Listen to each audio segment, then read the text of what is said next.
Everyone who's ever accomplished something extraordinary was called delusional before they were called a genius. Every single one. And here's the part nobody talks about.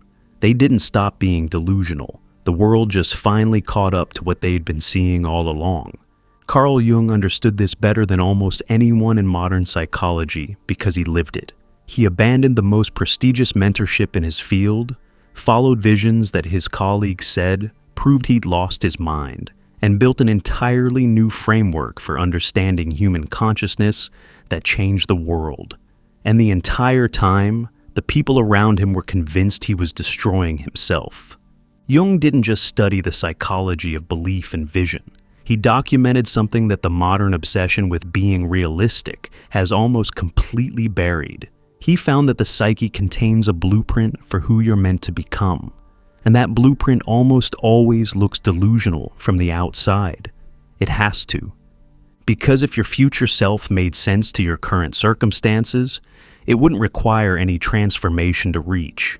The vision that everyone calls unrealistic is unrealistic, precisely because it demands you become someone you haven't been yet. And that terrifies people. Not because your vision is wrong, but because their psychology can't tolerate watching someone refuse to accept the limitations they have already surrendered to. Today I'm going to show you what Jung actually discovered about the relationship between so-called delusion and genuine psychological transformation. Why the people telling you to be realistic are almost always projecting their own unlived lives onto you. How Jung's concept of the self explains why your biggest vision might be the most psychologically honest thing about you, and what happens when someone has the audacity to act on what they see inside themselves, instead of what the world keeps reflecting back. Jung was fascinated by a question that most psychologists wouldn't touch. Why do certain people carry visions of themselves that completely contradict their current reality, and then make those visions real, not through magical thinking or denial, through a process that looked irrational on the outside, but followed precise psychological laws on the inside? He watched patients who were stuck in lives that looked fine on the surface, but who carried something inside them that wouldn't stop pulling, a sense that they were meant for something their circumstances couldn't explain, a knowing that defied all evidence, a refusal to accept that what they could see was all there was. His colleagues called these patients grandiose, narcissistic, delusional. Jung called them something else entirely. He called them people in contact with the self. The self, in Jung's framework, is the archetype of wholeness. It's the totality of who you are, not just the parts you've expressed, not just what your environment has allowed you to develop, but the complete picture of your psychological potential. And Jung discovered that the self communicates with the ego through images, urges, dreams, and visions that feel unreasonable to the rational mind. You get this pull towards something that doesn't match your resume, your background, your social position, your education. You see a version of your life that makes no sense given where you currently stand, and everyone around you, operating from their own limited perspective, tells you you're being ridiculous. But Jung found that these visions weren't coming from ego inflation. They weren't fantasies designed to make you feel special. They were communications from the deepest layer of your psyche, showing you what was actually possible if you were willing to undergo the transformation required to get there. The vision wasn't the delusion. Believing you had to stay where you were, that was the delusion. Think about what happens when someone starts talking about what they want for their life. Really talking, not the polished, socially acceptable version, the raw, honest, sounds insane when you say it out loud version. Watch the room. Watch people's faces change. Watch the discomfort. Watch how quickly someone says, "That's great, but have you thought about being more realistic?" Watch how the energy shifts from openness to containment, from possibility to management, from vision to damage control. Jung observed this dynamic extensively, and he was disturbed by what he found.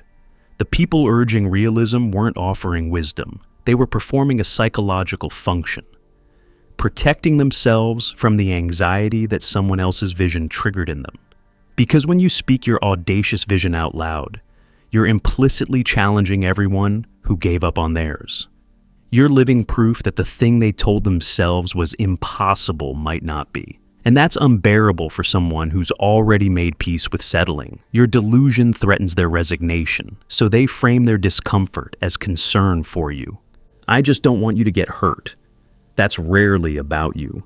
That's about them not wanting to feel what your courage makes them feel. Jung called this the crab bucket dynamic of the collective psyche. Not his exact term, but the mechanism he described is identical. When one individual begins to individuate, to move toward their authentic self, rather than the role the collective has assigned them, the collective experiences it as a threat, not consciously. Nobody sits down and decides to sabotage you, but unconsciously your transformation activates their unlived life. Your willingness to pursue something unreasonable reminds them of what they buried, and their psyche responds by trying to pull you back into line, back into the shared agreement that certain things aren't possible for people like you. This is why Jung said that individuation always involves a period of isolation, not because you choose to be alone, but because the act of following your inner vision naturally separates you from people whose identity depends on that vision being impossible. You haven't rejected them. You've simply stopped agreeing with the limitations they need everyone to share. And that's enough to create distance that feels like abandonment to them and freedom to you. Here's where Jung's work gets particularly relevant to this idea of productive delusion. He studied the relationship between what he called the ego and the self extensively, and what he found contradicts almost everything the self-help world teaches about goal setting and realism. The ego operates within known parameters. It can only imagine futures that are logical extensions of the past. It takes your history, your resources, your credentials, your circumstances, and it extrapolates. It tells you what's reasonable, what's achievable, what you should aim for given where you've been. But the self doesn't operate that way. The self holds the image of who you are in totality, including parts that haven't been expressed yet, capacities that haven't been developed, potentials that have no evidence in your current life. When the self sends an image of your future, it doesn't consult your resume, it doesn't check your bank account, it doesn't care about your background or your education or what your parents think is possible. It shows you what's true about you at the deepest level and asks if you're willing to become it. And that image, when it arrives, always looks delusional. It has to, because there's a gap between who you are right now and who the self knows you can be. That gap is what transformation fills. That gap is the entire journey. And if you could see a clear, logical, step-by-step path from where you are to where the vision points, it wouldn't require faith. It wouldn't require courage. It wouldn't require the kind of psychological death and rebirth that genuine transformation demands. Jung documented this pattern repeatedly. Someone would come into his practice living a life that looked successful by external standards, but feeling a profound emptiness they couldn't explain. Something in them was pulling toward a direction that made no rational sense. Leave the secure career. End the comfortable relationship. Move to a place where they knew no one. Pursue something they had no qualifications for. And the entire world was telling them they'd be insane to follow that pull. But Jung recognized what the pull actually was. It was the self, rearranging the person's life because the current configuration couldn't contain who they were becoming. The emptiness wasn't depression, it was the psyche's way of saying, this version of your life is too small for what's trying to emerge. And the vision that looked delusional to everyone else was actually the most accurate picture of that person's potential that existed anywhere. This doesn't mean every fantasy is a message from the self. Jung was precise about this distinction. Ego fantasies are about escaping your current reality. They're reactive. They're fueled by what you're running from, rather than what you're moving toward. You imagine being rich because you hate being poor. You imagine being famous because you can't stand being invisible. You imagine being powerful because you feel helpless. These fantasies dissolve under pressure because they have no roots in genuine psychological truth. They're compensations, not callings. But visions from the self have a completely different quality. They persist even when they're inconvenient. They come back after you've tried to dismiss them. They don't promise comfort. They demand transformation. They feel less like something you want and more like something you are, something that's already true about you in a dimension that hasn't materialized yet. And they scare you. Not because they're impossible, but because following them would require you to dismantle everything you've built around a version of yourself that's too small. Jung experienced this himself during the most critical period of his life. After his break with Freud, he entered what he called his confrontation with the unconscious. For years, he deliberately induced visions, followed inner images that made no rational sense, recorded conversations with figures from his psyche, and built an entire world of symbolic meaning that his peers said proved he'd gone insane. He documented all of it in what became the Red Book, a work so strange, so apparently delusional, that it wasn't published until nearly 50 years after his death. But everything that made Jung who he was, the concepts of archetypes, the collective unconscious, shadow work, individuation, the self, all of it emerged from that period of apparent madness. The most productive, revolutionary phase of his career looked, from the outside, like a complete psychological breakdown. He was being delusional, and it worked out. Not despite the delusion, but because what everyone called delusion was actually the deepest psychological honesty he'd ever practiced. And if you're feeling that tension right now, that gap between something stirring inside you and what your current reality keeps confirming, that's not a malfunction. That's the same process Jung went through and documented in thousands of patients. Our guide, True Self-Discovery, holds 24 practical reflection exercises drawn from the teachings of Carl Jung, designed to help you find your way within. Because the clarity this demands doesn't come from other people's approval. It comes from going inward toward the very thing everyone's telling you to ignore. Click below to get True Self-Discovery. Now, let's go deeper into what actually happens when someone follows the vision instead of the fear. The thing Jung observed that nobody talks about is what happens in the middle, between the moment you commit to your so-called delusional vision and the moment it starts materializing. There's a space that's almost impossible to survive psychologically. He called it the liminal phase of individuation. You've left the old identity behind, the realistic one, the safe one, the one everyone approved of. But the new identity hasn't solidified yet. You're nobody. You're between worlds. You've abandoned what was comfortable and you can't yet see what's coming. This is where most people turn back. Not because the vision was wrong, but because the middle is so disorienting that it feels like proof the vision was a mistake. You're hemorrhaging certainty. The people who warned you start to look right. Your bank account, your relationships, your daily life, none of it reflects the vision yet. And the rational mind, the ego, screams that you've made a catastrophic error, that you were delusional, that you should go back to being realistic before you lose everything. Jung warned that this moment is the most dangerous point in the entire process, because if you turn back now, you can't fully return to who you were. You've seen too much. You've glimpsed your own potential, and you can't unsee it. So you end up trapped between a life you've outgrown and a life you were too afraid to build. And that particular kind of limbo, knowing what's possible but choosing safety anyway, is the specific suffering that Jung saw destroy more people than failure ever did. The people who make it through the middle share one characteristic that Jung identified consistently. They developed what he called a relationship with the self that was stronger than their relationship with external validation. They reached a point where their inner knowing mattered more than any evidence the outside world provided, not because they were ignoring reality, because they had learned to distinguish between current reality and ultimate reality. Current reality is what exists right now. Ultimate reality is what's trying to emerge.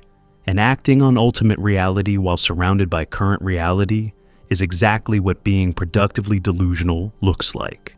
Jung used the term active imagination to describe the practice of engaging with the images and visions the self provides, not passively receiving them, but actively participating with them. Having dialogue with the parts of your psyche that hold the vision, asking questions, receiving guidance, building a conscious relationship with the aspect of yourself that can see further than your rational mind. This wasn't mysticism for Jung, it was practical psychology.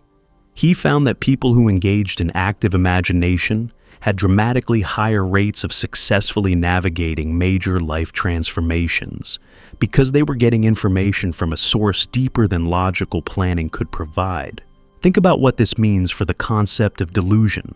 Society defines delusion as believing something that contradicts observable evidence. But Jung's framework suggests that the most important truths about your potential aren't observable yet. They exist as psychological realities, as configurations within the self that haven't been expressed in the material world. Acting on those inner realities before external evidence confirms them isn't delusion. It's leadership. You're leading your own life from the inside out instead of being managed from the outside in. This is what separates vision from fantasy, and Jung was meticulous about this difference. Fantasy avoids reality. Vision transforms it. Fantasy makes you feel good without requiring anything of you. Vision terrifies you precisely because it demands everything. Fantasy keeps you comfortable in your current identity. Vision asks you to die to who you've been so that who you're becoming has room to emerge. If the thing you're calling delusional makes your life easier and requires no sacrifice, it's probably a fantasy. If it keeps you up at night, demands you change in ways that feel impossible, and won't leave you alone no matter how many times you try to be reasonable about it, Jung would say that's the self talking, and it's the most real thing about you. There's another dimension to this that Jung explored deeply, the role of what he called synchronicity in the lives of people who commit to their vision. Once someone stops trying to be realistic and starts acting in alignment with what the self is communicating, Jung observed that the external world begins to reorganize in ways that rational causality can't explain. The right person appears. The unexpected opportunity materializes. The resource you needed shows up from a direction you never anticipated. Jung didn't attribute this to magical thinking. He attributed it to the collective unconscious, the shared psychological field that connects all human consciousness. When you align with the self, you're plugging into a current that's larger than your individual life. And that current has its own intelligence, its own timing, its own way of arranging circumstances that the ego couldn't have engineered, but it only activates when you commit, when you stop hedging, when you stop being realistic as a way of protecting yourself from disappointment and start being honest about what you actually see for your life. This is the part that terrifies people the most. Because commitment to a vision that isn't guaranteed, that still looks delusional by every conventional measure, means accepting the possibility of total failure with no one to blame but yourself. If you follow the safe path and it doesn't work out, you can blame circumstances, the economy, bad luck. But if you follow your inner vision and it collapses, you chose it. You believed in something no one else could see, and it didn't materialize. That level of personal responsibility is almost unbearable, which is why most people retreat to realism. Not because realism is wiser, but because it distributes the blame. Jung recognized that this fear of singular responsibility was one of the primary obstacles to individuation. The ego would rather share failure with the collective than risk success on its own terms. Being realistic means being in agreement with everyone else's limitations. Being delusional, productively, authentically delusional, means standing alone with a vision that only you can see.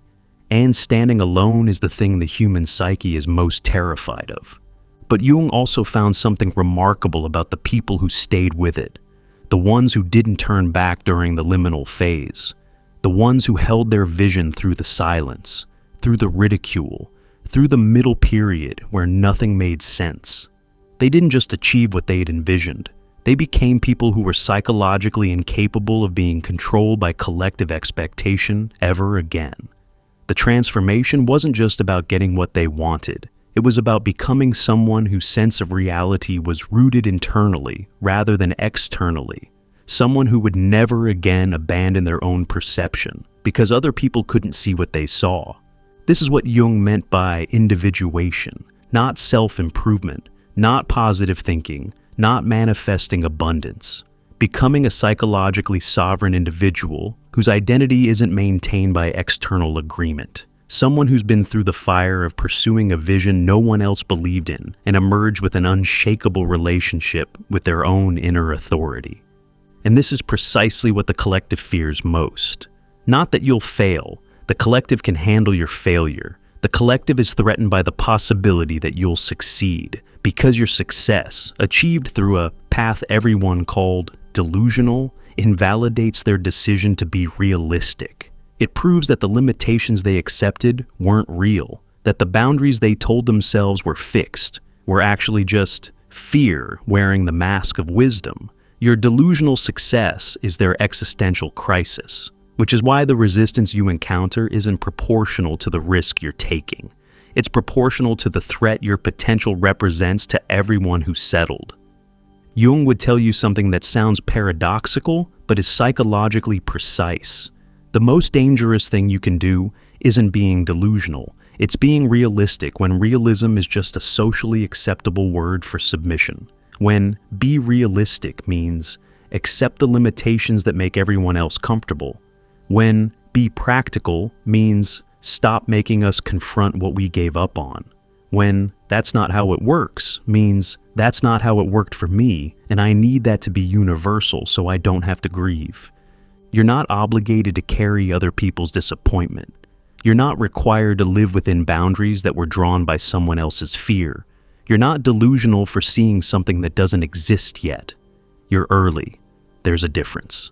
And Jung spent his entire career proving that the people who changed the world were always, without exception, people who refused to confuse other people's blindness with their own delusion. So what does this mean for you right now?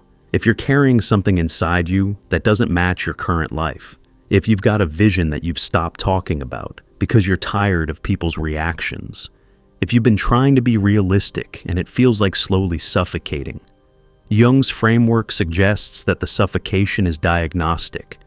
It's your psyche telling you that the realistic life is too small, that the practical path is a betrayal, that the reasonable approach is the one thing that will genuinely destroy you, not dramatically, but inch by inch, year by year, until you forget you ever saw something bigger.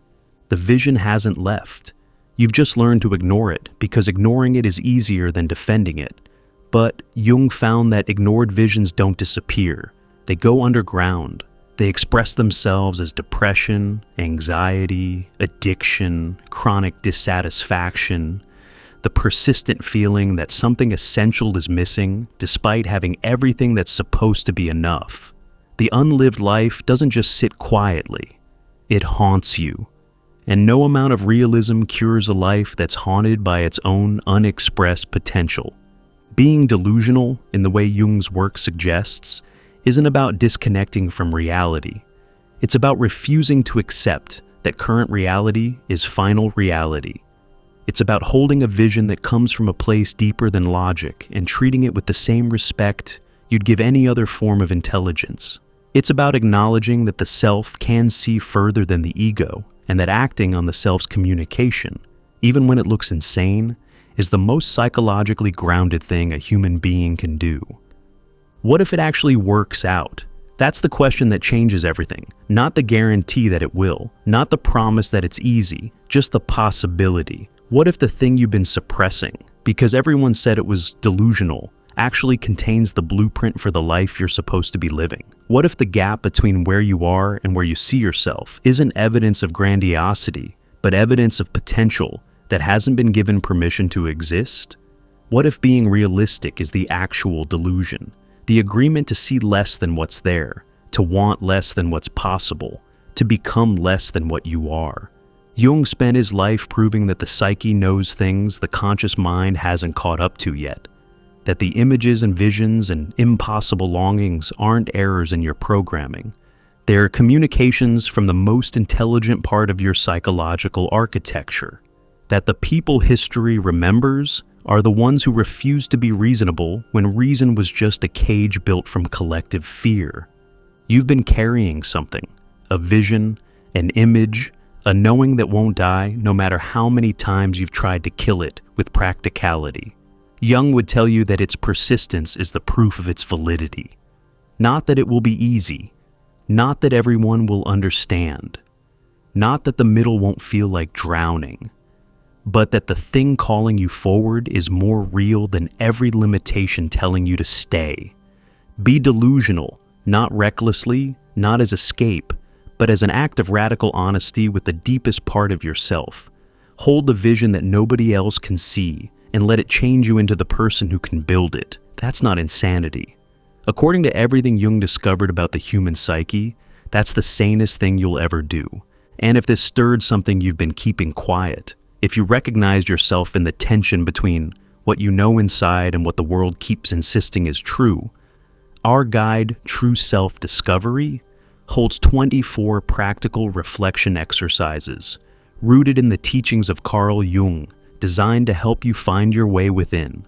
Because the path forward starts where the noise of other people's expectations finally goes silent and your own voice becomes the loudest thing in the room.